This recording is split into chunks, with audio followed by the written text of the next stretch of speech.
a story that must be told from beginning to end.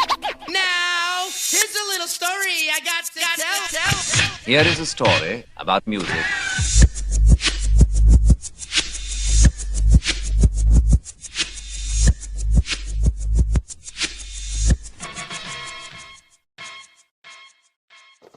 First off, one thing I remember reading, like in an interview before '01, they asked you about influences, and you see, and I think something like to the fact that back in the day, it was just you and Jaz's whole mind frame was to crush everyone, just like, on some battle type, So, like, was there any MCs at all that were like, who was dope to you in the beginning before you really got on? Who were some of the MCs that you? I guess I grew up like around Kane and Rakim time. Kane and Rakim? Yeah, and Cool G Rap, though. Cool G Rap, no doubt. Okay. Yeah. And I read one of the projects. Was your first thing on wax the high potent MCs thing? Oh yeah. HB gets busy. Yeah. So who were the two LIMCs? Like MCs that ever went anywhere? Are they just like? Yeah, they were. I think they were two brothers. Everyone Jason. All right. Now they don't even pursue music anymore. Like, okay. Like, you know what I mean? And what year was that? About? That might have been like. That was a long time. Like 87, something like that? Yeah, it might have been like 87. All right. And one thing it says like you were down back in the day was like, was known for like your battling days. You want to give any particular names? Nah. No names? Nah. All right. Was trying to sneak some out of you there. One thing I just meant, I noticed for a while, I know it was mostly through jazz, and I guess cannabis kind of tied you into it recently. I guess his connection to it was the LL thing. Yeah. What was that? Why do you, that was one of those battles. That was one of the battles? Yeah.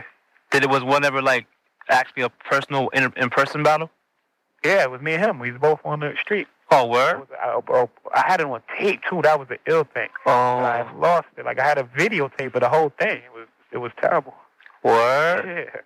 So what did all that stem from? I know it was a thing with the Jack the Ripper track and the Panther and the Triplin style with jazz. So where did all that stem from actually? I guess that's where it all stemmed from. Then like when we seen him, it was like my man Source Money. Just called out like, you don't want it, L? Of course he called back like, whatever.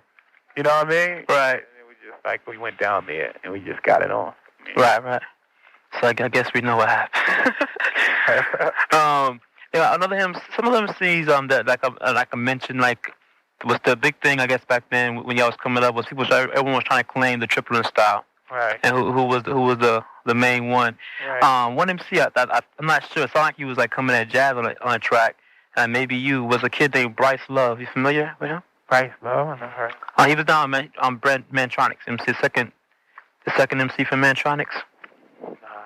Bryce isn't Bryce? Ain't Bryce He's a groove theory now. Yeah, he's a groove theory kid now. But Bryce used to be rapping? Yeah. Oh shit. Yeah, he was the second MC for Mantronics. Oh yeah? Yeah, he had some shit. He had like this thing, but he had a group called QBC, the Queens Brooklyn Connection. As a song that like talks about like him being one of the fathers of the Triplin style. Oh yeah. And it was like something. He said something with jazz, but I can't. He says it so fast I can't tell what he says. So I guess that's nothing y'all never knew about. No, I never heard that. How about Fresco? Yeah, I know. I heard Fresco. All right. So was there like anything between y'all, like battle between y'all before? Nah. All right. Cool. What was Josh Productions? Was how you pronounce that? Josh. I guess it was on Josh. That was jazz management back then at the time. Okay, because I was the Jay-Z appears, courtesy of that. I was work with them too, but I never worked out. Okay, cool. I know one thing too is important is lyrics and the content. Get lyrics, you want to paint pictures, and also sometimes you put things that aren't easily found. Is there any particular songs you recorded in the last, I guess mainly the 2 albums, that you put there that you don't think no one has caught on to or picked up yet? That you want to bring out? There's a bunch of them. Let me just... Yeah, I know. I'm saying, so yeah. It's something like... I find things all the time that people like don't notice. I'm like, yeah, try to point them out to people. So yeah. I wonder maybe I missed something that that's like, man, no one's getting this. And I wrote took all this time, hard work, and no one's getting it. But that's the good thing about people that really listen, like really listen. Like sometimes, like the thing I think people not gonna get, they call to me like, yo, now it's hot when you said da da da da da da da da. I love that. You know what I mean? Right. That's why I put it there. Like it ain't for everybody. Right. You know what I mean? It ain't for everybody to just know. It's for people that really listen. You know what I mean? Like, the people that really listen, I feel that they should get something extra. No doubt. You know what I mean? No doubt. I feel you. I'm just trying to think of something that I don't think anyway. All right. Well, keep on thinking. If it pops in mind, just like you spit it out. Some of the songs that like really like, you know, on a lyrical level, like really like hit me on an emotional level, was like The Evils is like a real big song. Okay, they got one from The Evils. Yeah. I got one from The Evils. Yeah, speak on that. Anybody got? What's that? I got one from The Evils that I don't think anybody got. What's that? When I was talking about the girl. That's only the second verse, so that's my question about to explain the second verse a little deeper. I got little bits, but it's like confusing a little bit. Yeah, like, how does it start?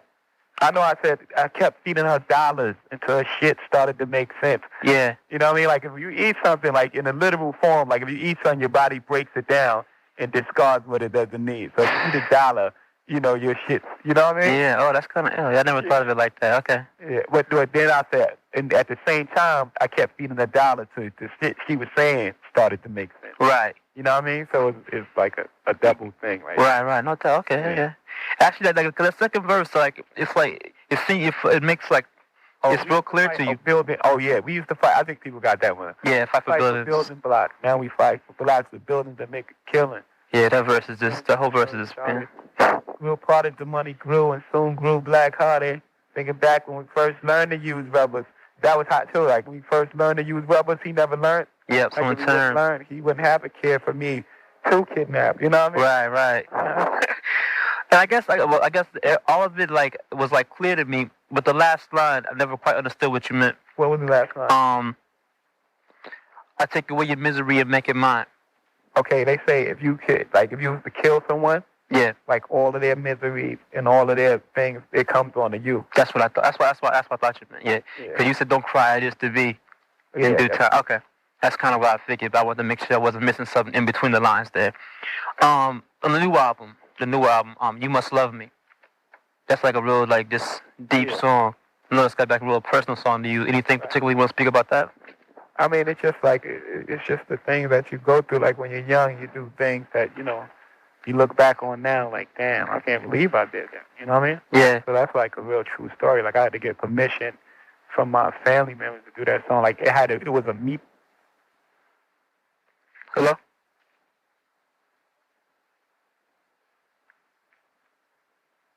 Hello? Yeah, what happened?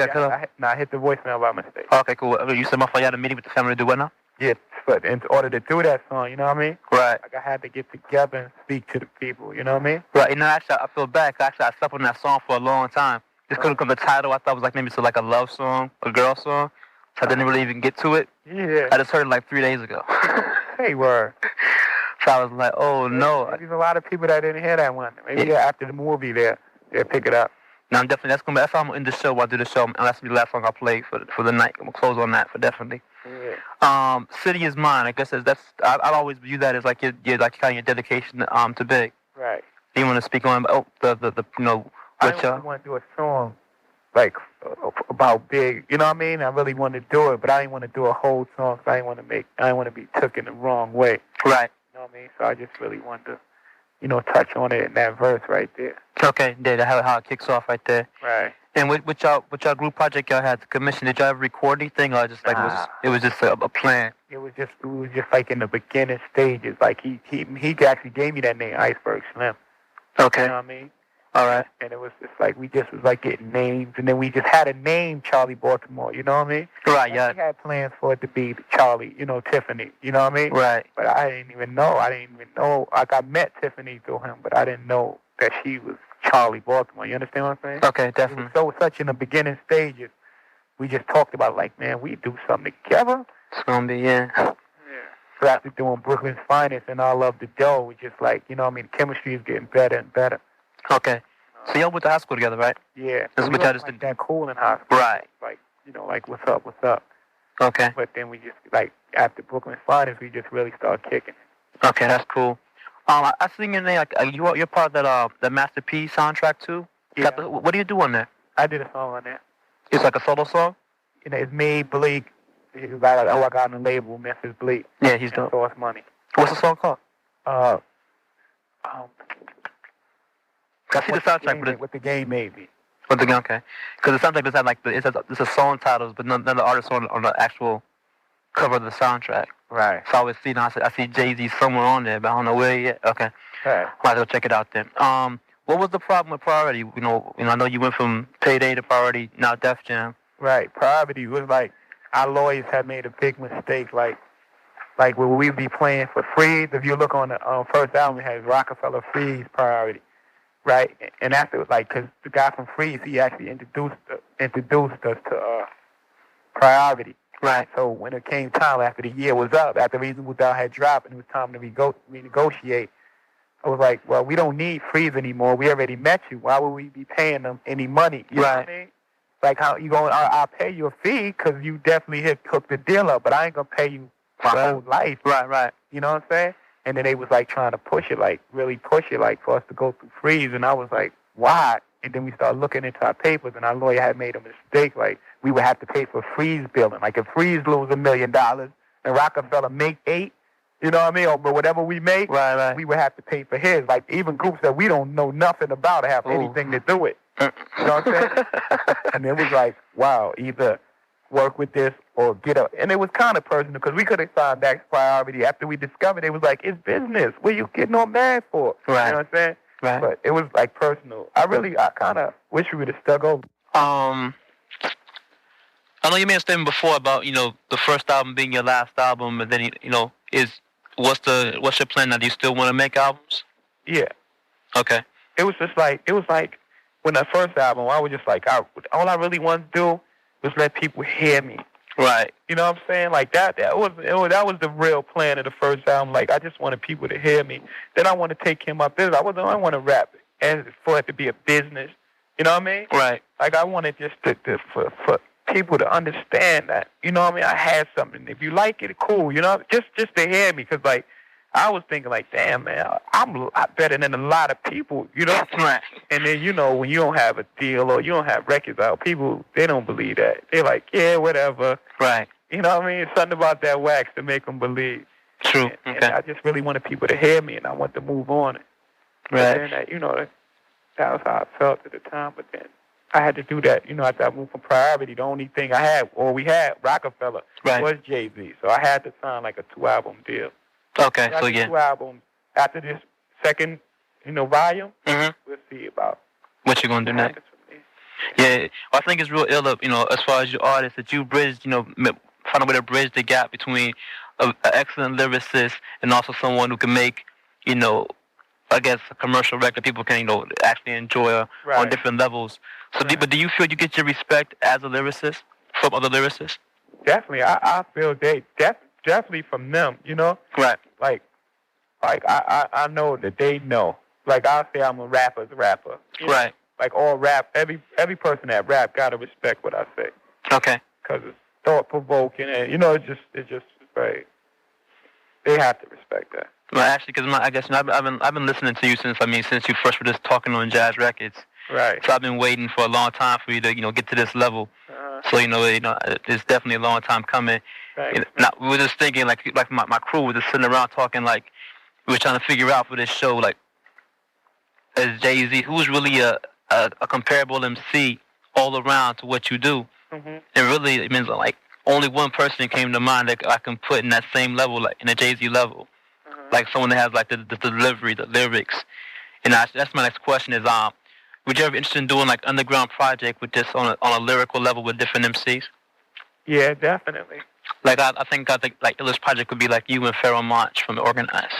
Yeah. Oh wow. Yeah, that guy. Yeah, definitely. Yeah, actually the line that you mentioned, I think in Yeah. That's what you said. It was Bring It On, right? Yeah, Bring It On. Right. You mentioned that was actually about him, right? Yeah. So I always thought that'd be the illest song. Yeah, you got that one too, huh? Yeah. Gotta catch that. Like, yeah, gotta be the ultimate team up. You got the perfect deliveries. Yeah, like I just did a song with MOP. Like sometimes I just do a song. Mm-hmm. You know what I mean? Because I want to do it. Right. Like that's something I want to do, like a joint with MOP. So, you know what I mean? Like I'm gonna keep doing that. Like once in a while, just look for me on something. Like people will be like, huh? Right. You know what I mean? Like the people that don't really know. Like you, of course. You know what I mean? Right. It seems like you would just be like, yeah, that makes sense. That makes sense. But the average person would be like, huh?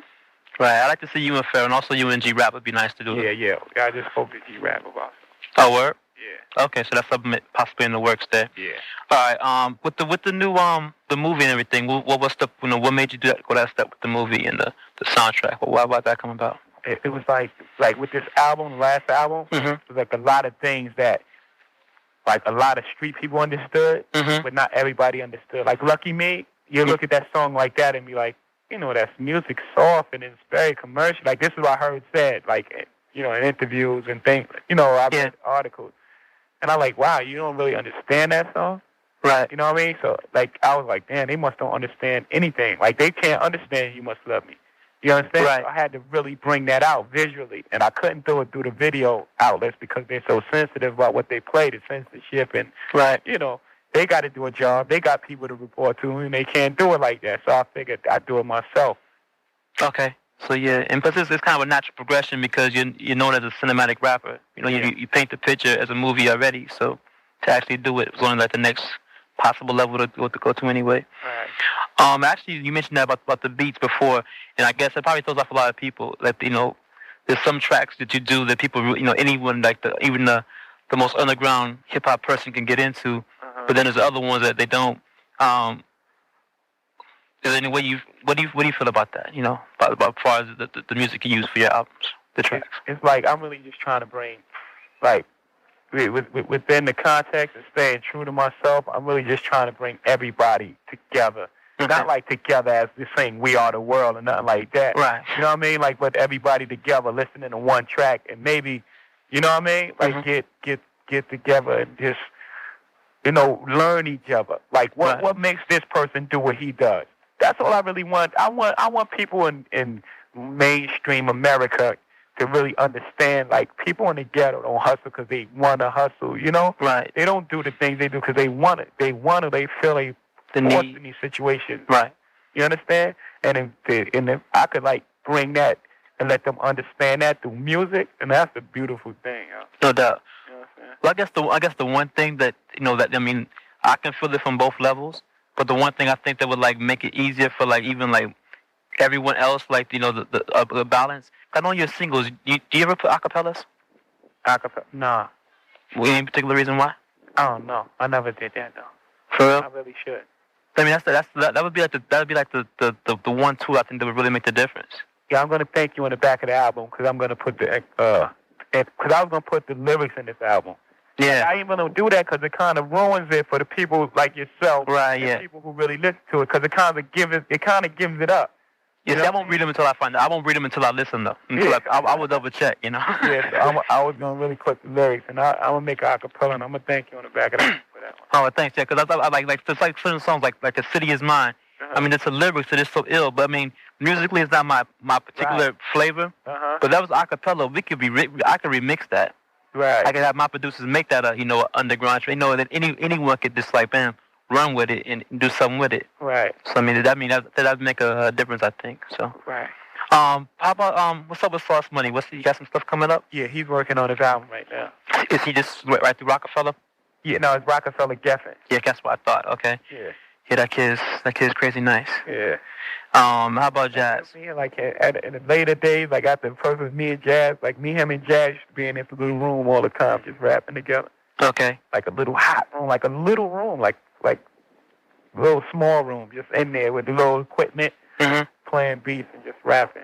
Yeah. So he was around for a minute too. Just he didn't have anything else. Yeah, except for he was on that hit joint, Original Flavor, right? He was on. Oh yeah. Hit. Right. Yeah. That's when I first heard the Sauce. And I'm gonna play that on the show too, probably. To let him know that he's been around for a long time, from the hit to the show Improve until Right. Okay. Anything else you got planned? Any other projects? What's the next level? Well, I'm working on Volume 2 now. Okay. I'm working with a bunch of new producers. Like only producers I got a name by is Premier. He's doing 4. All right. Jermaine did 1, and Timberland did 2. Okay. Me and Jaz did Originators Part 2. Oh, word. Fast joint. That's gotta be it. Okay. Oh, yo, it's done. It's crazy, yo. Okay. Just took it back one time, real quick. I gotta feel that. Off a Timberland track. Like, could you put all that together, like in your mind? Like, if I put it together, it's crazy. Right. You know what I'm saying? This stuff is something I'm waiting to hear that. I bugged out in an interview. I'm not sure how you meant it, but you mentioned the Spen and Rockefeller, the different forms of music, even like signing, a rock and roll group, whatever. That's something you really want to do. Yeah, I just really want to. I believe in like it's two good types of music, like good and bad. I really believe that. You know what I'm saying? Mm-hmm. If it's done right, people gonna listen to it. Like if people. It was exposed to Seal, or you know what I mean. If they hear it and they're exposed to it, if it's good, they're gonna like it. Okay. You know what I'm saying? No doubt. Anything particular about you that we might not have mentioned that you want people to know about Jay-Z as an artist, as a lyricist that whom she bring out, or a person? Anything about you in particular? It's just like I don't maybe sometimes in the videos or whatever I give like a untouchable persona, but I'm just cool people, you know what I'm saying? Like a regular dude I'm Sean Carter from 5C, you know what I mean? Right. I just want people to look at it and think of me like that.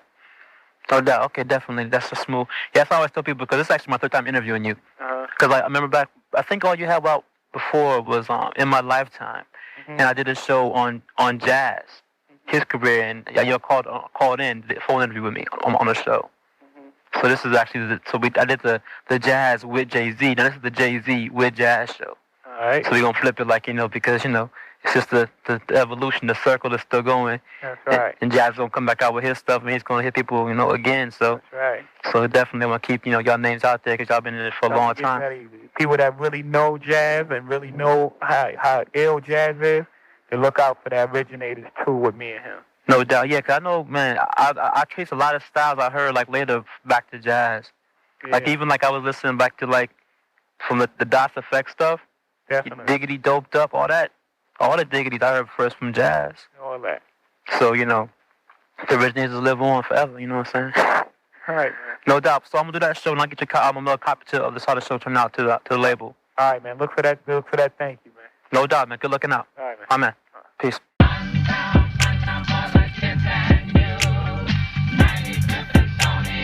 Stony